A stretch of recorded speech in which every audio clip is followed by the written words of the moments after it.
जोहार आप सभी स्टूडेंट्स का हमारे YouTube channel Jharkhand maths zone पे। मैं सचिन चंद्र आप सभी स्टूडेंट्स का स्वागत करता हूं हमारे YouTube channel Jharkhand maths zone पे। तो प्यारे बच्चों, आज का जो लेक्चर होने वाला है कुछ खास होने वाला है। लेक्चर नंबर 12 क्लास 10th के बच्चों के लिए है जो हिंदी मीडियम से हैं, और मैथमेटिक्स का ये चल रहा है सेशन, मतलब गणित का। चैप्टर का नाम जो है, अध्याय का नाम त्रिकोणमिति का परिचय। त्रिकोणमिति का परिचय अध्याय 8 है और प्रश्नावली 8.1 है, लेकिन मैं यहाँ पर अध्याय 8.1 लिखा हूँ क्योंकि यहाँ पर स्पेस नहीं था, जगह नहीं था।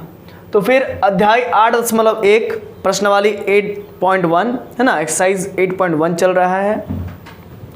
जैसा कि आप देख रहे हैं, अभी तक मैंने लेक्चर नंबर 1 से लेकर के लेक्चर नंबर 11 तक का बहुत सारा वीडियो बना चुका हूं, और अगर आप वे सब नहीं देखे हैं तो पहले वे सब देख लीजिए, तो ये वीडियो आपको बहुत अच्छा सा समझ में आएगा।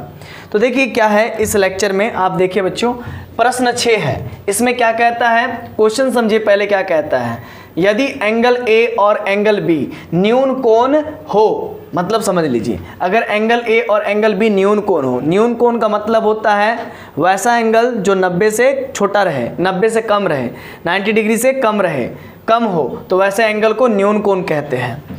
तो यदि एंगल ए और एंगल बी न्यून कोण हो जहां cos A equal to cos B, देखिए बच्चों बात को समझिएगा, यदि एंगल ए और एंगल बी न्यून कोण हो जहां cos A का मान cos B के मान के इक्वल हो, cos A equal to cos B हो, तो दिखाइए कि एंगल A और एंगल B आपस में बराबर है। ये आपको प्रूफ करना होगा, ये आपको सिद्ध करना होगा। एंगल A और एंगल B आपस में बराबर होगा, ये आपको सिद्ध करना पड़ेगा। कब? जब एंगल A और एंगल B न्यून कोण है, और जहां पर cos A बराबर cos B है, तो आपको शो करना पड़ेगा कि एंगल A और एंगल B आपस में बराबर है। ठीक है, तो चलिए कैसे इसको शो करते हैं। देखिए पहले तो लिखेंगे हल, दिया है लिखेंगे सबसे पहले क्या दिया हुआ है, cos A equal to cos B दिया हुआ है। ठीक है, अब सिद्ध करना क्या है वो चीज़ लिख लीजिए। एंगल A बराबर एंगल B को सिद्ध करना है, यानी कि प्रूफ करना है।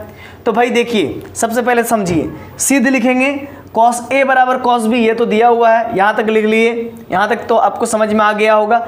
अब चलिए इधर आप समझिए, देखिए न्यून कोण बोला है, यहाँ पर ध्यान दीजिएगा, एंगल A और एंगल B, एंगल A और एंगल B क्या बोला है, न्यून कोण। फिर से एक बार समझ लीजिए, एंगल A आपका और एंगल B आपका क्या है, न्यून कोण है। तो सबसे पहले एक ट्रायंगल बनाएंगे, ऊपर वाला एक ट्रायंगल बनाएंगे। ठीक है, न्यून कोण बनाएंगे जिसमें एंगल A और एंगल B को न्यून कोण बनाएंगे, क्योंकि बोल दिया है कि एंगल A और एंगल B क्या है, न्यून कोण है, इसीलिए एंगल A और एंगल B को न्यून कोण दिखा दिए। अब एंगल C आपका क्या है, 90 डिग्री का है।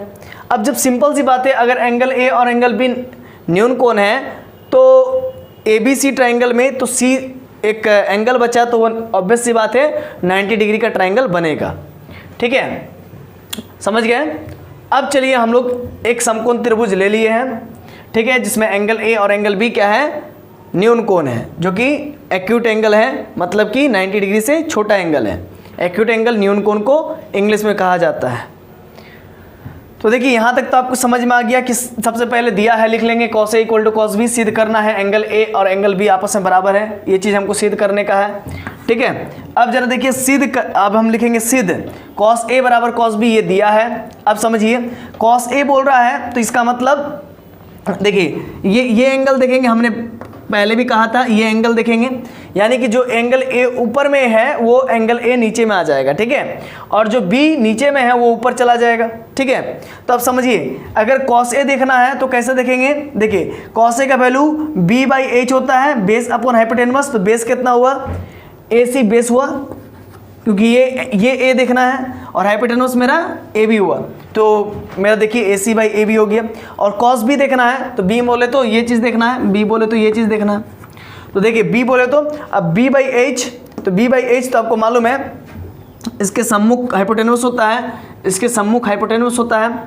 तो आप देखिए cos B बोल रहा है तो B/H, तो B क्या हो गया इसका, BC, और H क्या हो गया, हाइपोटेनस AB, सामने वाला हाइपोटेनस होता है, ये हाइपोटेनस हो गया।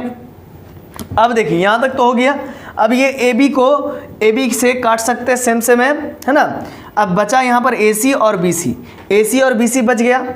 यानी कि आप देखिए, ये देखिए ये ए सी है, ये ए सी है और ये बी सी है।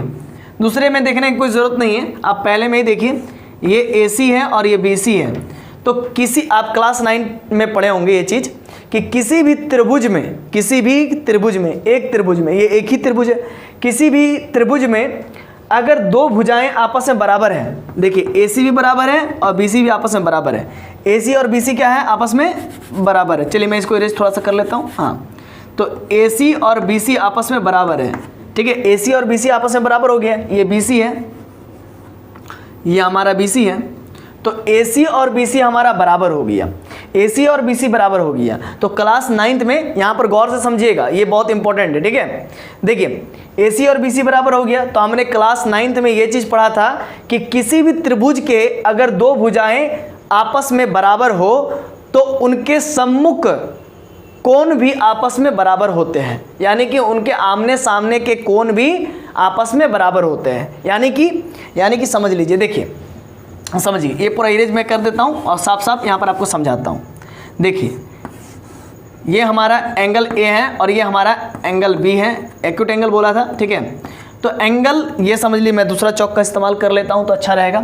देखिए बच्चों समझिए, ये एंगल ए बी सी है, ठीक है।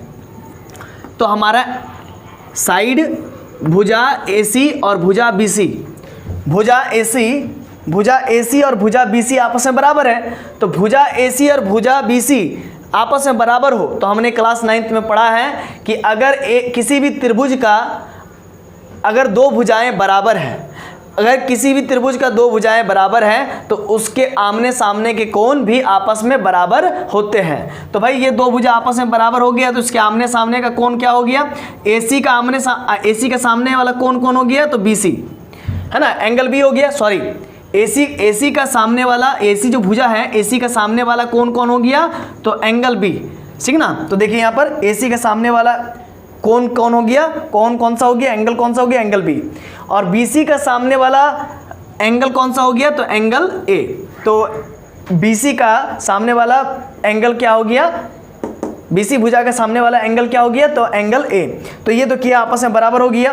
तो इसमें कारण लिख दीजिए सबसे पहले, समान भुजाओं के सामने वाले कोण बराबर होते हैं, समान भुजाओं के सामने वाले कोण बराबर होते हैं, ठीक है। ये समझ में आ गया। तो इतना ही इसको प्रूफ करना था। देखिए बच्चों, हम लोग को एंगल ए और एंगल बी प्रूफ करना था, तो एंगल बी एंगल ए बराबर आ गया। तो इसी चीज़ को हम लोग ऐसा भी तो लिख सकते हैं, angle A equal to angle B, और नीचे में लिख देंगे सिद्ध हुआ। क्या लिख देंगे, सिद्ध हुआ। बस आपका आंसर मिल जाएगा, आपको नंबर मिल जाएगा, ठीक है। हमको आंसर भी मिल जाएगा, नंबर भी मिल जाएगा। तो बच्चों इतना ही था इस थ्योरम में, इस क्वेश्चन में, ठीक है, इस प्रमेय में। तो ज़्यादा कुछ था नहीं, ये क्वेश्चन है जनरली प्रमेय का इस्तेमाल हुआ है क्लास 9 का प्रमेय का इस्तेमाल हुआ है। तो बच्चों आशा है कि ये चीज़ आपको समझ में आया होगा, उम्मीद है कि ये चीज़ आपको अच्छी तरीके से समझ में आ गया होगा। अगर तब भी दिक्कत है, तब भी प्रॉब्लम है, अगर कुछ समस्या है, कहीं भी फंसते हैं, तो मैं डिस्क्रिप्शन में अपना नंबर दे दूंगा, वहाँ से आप हमें कांटेक्ट कर सकते हैं। कोई भी प्रॉब्लम है तो आप हमसे पूछ सकते हैं, ठीक है। तो धन्यवाद बच्चों, आप इतने पेशेंस के साथ इस वीडियो लेक्चर को देखा और देखने के लिए, और साथ में आप सभी का जोहार। मिलते हैं नेक्स्ट वीडियो लेक्चर में, लेक्चर नंबर 13 में, ठीक है। तो चलिए, धन्यवाद।